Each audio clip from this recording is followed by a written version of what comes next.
Paid parental leave for Fed workers could spur wider changes. Washington, AP.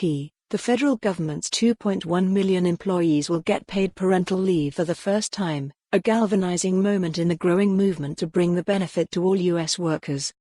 The benefit, which gives 12 weeks of paid leave to mothers and fathers of newborns, newly adopted children or foster children, is part of a defense bill expected to receive final congressional approval Tuesday.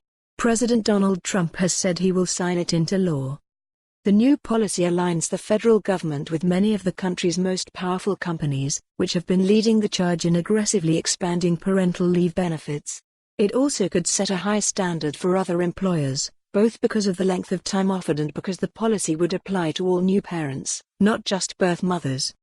"It's a game changer," said Dan Sprock, Director of People and Culture at Fairy God Boss, a women's career website in New York City that advocates for equality in the workplace. "It's the largest employer in the country and it will definitely have an impact on other employers who are already shifting, and it will push employers who have been more reluctant," he said. The U.S. remains the only industrialized country that does not federally mandate paid parental leave. The vast majority of American workers do not get paid time off to care for a new child, and that will not change with the federal policy. Even so, it's the first major benefit expansion for federal workers since the 1993 Family and Medical Leave Act, which provides 12 weeks of unpaid leave. What it covers. Federal employees will be eligible for the benefit beginning in October 2020 if they have worked for the government at least a year.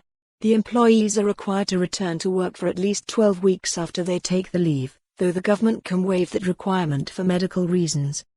"I'm so excited," said Meredith Irby, 32, a social worker for the federal government in Little Rock, Arkansas. "The benefit will definitely make a huge difference. I already told my husband, okay, so we can have a kid in October." After unexpected complications during her pregnancy 2 years ago, Irby had to borrow 6 weeks of advance leave so she could spend time with her newborn son. That leave was finally paid back in June. "My family planning and the decision to have another child had been revolving around the fact that I would have to save up leave for at least another year before I had enough," she said, adding that the new federal policy means a lot. 1 in 4 women go back to work within 2 weeks of giving birth because they can't afford to lose the pay or the job, according to the White House. The benefit falls short of providing paid time off to care for sick adult relatives or for more on this story, visit the news article link.